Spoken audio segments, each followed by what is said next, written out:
Welcome to the You Are the Creatrix podcast with Angie Litvinoff and my wonderful guest, Katie Curtin, as part of the Trailblazer season. Katie Curtin is an author, a multi-disciplinary artist, social and climate justice advocate, and coach. She believes that we all need the creativity and innovation we can muster to create a more just, sustainable, and beautiful world. Founder and host of the Online Creativity Cafe, which I highly recommend. She's the author of the Amazon bestseller, The Happy Well-Fed Artist, How to Get Your Creative Projects Off the Ground and into the World. And Katie lives and works between Mexico and Toronto, coaching an international clientele of creative souls. So a really warm welcome to you, Katie. I'm so excited to have you here. Well, thank you so much for inviting me, and we're kind of mutual fans of each other. Katie is my coach and somebody who is very special to me, and I'm hugely excited to have this opportunity to share some of her wisdom with you all. So Katie, tell us about you. Tell us about your life. That's a big question, but I'll be short and sweet, hopefully. Yes, I've done many things. I'm a Renaissance, modern Renaissance soul, as somebody captured it, or somebody who's really interested in a lot of different things. And in my life, I've done many things, from diesel mechanics to to journalism to community organizing. But in the last probably 20 years or so, or more actually, for the arts. I've been involved in the arts, and then later as I took training as a coach, and I've had about 18 years plus as a coach now. So those are the two areas that I've focused on in my later life, or actually from my 30s onwards. It's been the arts, and I just love it. Wonderful. And what is your relationship to creativity?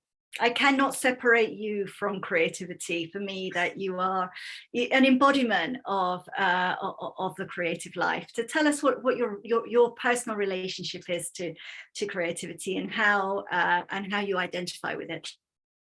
Oh, great question. Yes. Well, at one point, I didn't think I was that creative at all. In fact, if you'd asked me in my 20s, I would have said I'm not creative. And I always had an interest in the arts, but I kind of put it on hold. And in fact, it wasn't until my early 30s that I gave myself permission to get more into my creativity and to study the arts. And part of that was I came out of an artistic family, which you think would be a great place to nurture artists, but my parents basically discouraged us, or didn't encourage us to get art careers. My dad would say, the traditional things of starving artists and all that, but although they did okay. And the other thing was that they set the bar very high, because they were both very, well, at least my father was, when I was young, very established in his field, and actually one of the top Canadian photographers. And my mother, later on in her 60s, became a very good painter. So it was like, don't bother if you're not really good. And of course, if you feel that way, then you don't really try. And so for a long time, I just had this wish in many ways to do art, and I would do some sketching and that. But I thought, I'll wait till I'm older, like when I'm retired or something like that, which would be my age now, before I'll do art. And in my early 30s, I had such a great calling to get into my art that I didn't want to leave it aside anymore. And that since then, I've been on the artist's path, which has had many manifestations. It's really interesting when you talk about, two themes. There are lots of themes there, but two themes that really stand out for me. One is when you said you gave yourself permission and the other one is that, you know, coming from an artistic family, and actually what that was really like on a practical level. And the, you know, although you haven't used these words, what it made me think of is direct comparisons that we make with the people around us, and how that can either motivate us or hold us back. And what you know, how is it that what do you feel about giving permission? How is that? Can you elaborate on what that means to you, and what giving oneself permission actually means? Yeah, it's really important in all aspects of our life, is to see what really gives us joy. And even if we don't think we're particularly good at it, to do it and to follow through.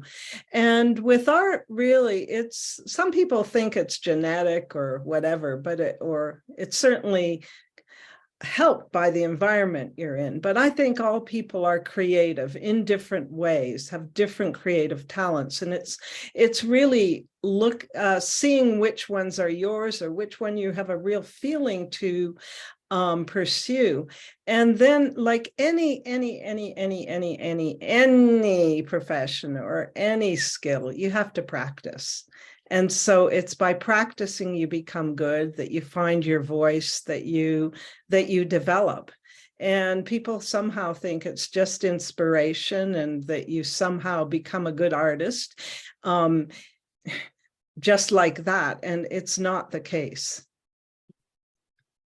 So I know that when people work with you as well, just from my own firsthand experience too, that it's really, I mean, what you're talking about is really just, you know, it is really just touching on that, and that, you know, it's a very profound immersion where you really embody and get yourself into all those thoughts and feelings at a very personal level, and excavate, you know, through the material of your own life. So I just want to also ask you how does soul and passion relate to your life and work personally? I mean, soul is one of my greatest connections, and passion is one of my favorite words. So how do those things, how do you relate to those things in your own life and work, the experience of yourself as a creative, as an artist,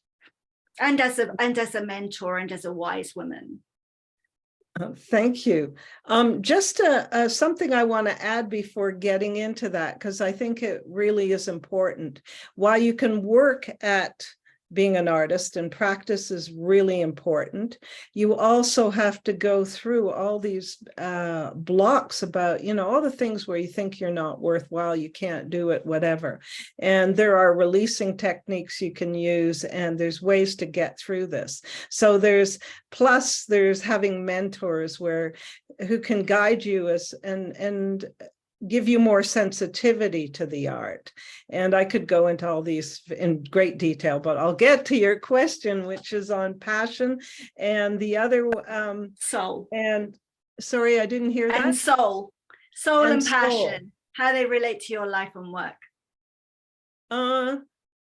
Soul, I'm not quite sure what you mean. I mean, people mean a lot of different things. For me, and it's linked somewhat with passion to me. I mean, soul, I think, is those internal yearnings for a life of purpose and of service in some ways. So I'm not, to follow your artistic soul is to follow those artistic yearnings that you have and see where they take you. And also this, with soul, it's being truthful, not getting hung up on what other people think, even though you want to have an audience and you want to in some ways please them. You also want to be true to yourself, not sell out in the sense of becoming excessively commercial, where you start losing your soul. My father was a really interesting example of that. He had to support the 6 kids. he went from mostly photojournalism into commercial art. But he still kept his soul there. He still, like, he had this thing about photographing instead of these, these models, these real people. And so when I look at his work, between his work that was not done for commercials and his other work, there's not a big difference, because it's still infused with how he saw people. It's still very human. So I think it's not to say that you can't do commercials or you can't do commercial art, but it's the way in which you do it so that it's true to you and true to your style somewhat, although style changes. Now, passion is kind of a difficult word. I mean, it's a great word. It's like, I love passion. And yet there's all these myths about following your passion and that automatically the money will follow and everything. It's not necessarily so. There's some realms of art which it's very hard to monetize, and it's not always worth monetizing, and there's others which fit into the commercial market or into what people want. For me, I was a mask maker for many years, and I did masks for theater, and I also did masks for individual people, but it wasn't to actually sell a mask to an individual person. It wasn't, well, one, I didn't like it quite as much as a theater production. I don't know, I felt like more beholden to an individual than to a production. So it froze up my creativity a bit. But it also was, you had to charge a lot to make it worth the labor that you put in. So I just decided mostly I was going to do it for theater rather than individuals. So I don't know. And I think on that, I think artists need to follow their passion, or creatives, like in the sense of doing it. But whether it's full-time, part-time, or whatever time, that doesn't matter. There's been people who, like very, very, very famous artists, like who have worked full-time and still have, at jobs, and haven't even wanted to quit them. At first, eventually they may have quit them, but, enjoyed having that, and also did their art on, at different times. And so anyway, that's my answer to that. You're describing that freedom of judgment from oneself, and also misconceptions around what we have to be and how we have to be. Exactly. So you're describing that really, really, eloquently. The way that that can also be a way we put obstacles in our own way. Exactly. Or feel ashamed. Like, I talked to a woman who's tremendously creative. She has paintings all over her walls. She does all kinds of things. And she told me that she worked as an insurance agent. And she felt a little like, oh, well, I shouldn't be like I could feel that she wasn't feeling quite so proud of it. But I thought, that's great. You've got a really secure base for your art, and you're producing. So maybe at some point she'll decide, that she wants to do it in a different way. But I think when, you really should, I think having leapt off the cliff a couple of times without work and all that, and tried to create in those circumstances, it's not that easy. And, because you're too preoccupied with figuring out how to feed yourself, and it's not that freeing for your art. So I think it's always good to have a number of things on the back burner that can help you through times, even if you are working full time. And most artists do teaching or other things as well. It's not all doing their art.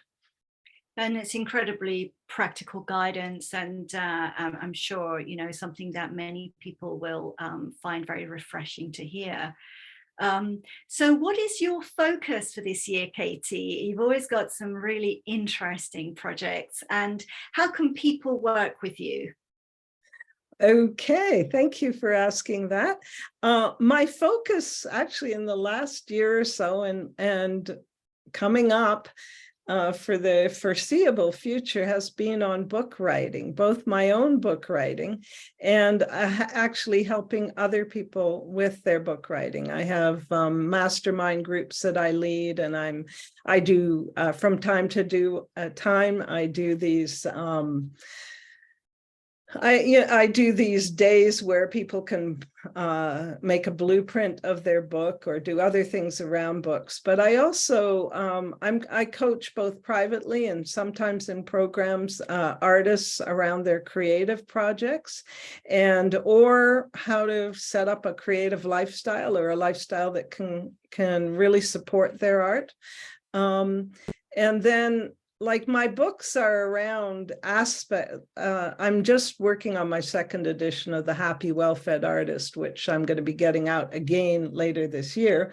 But I have other projects that I've worked on in relation to clients and money. And I'm working on a book on that, which is it's for at least a year or so from now.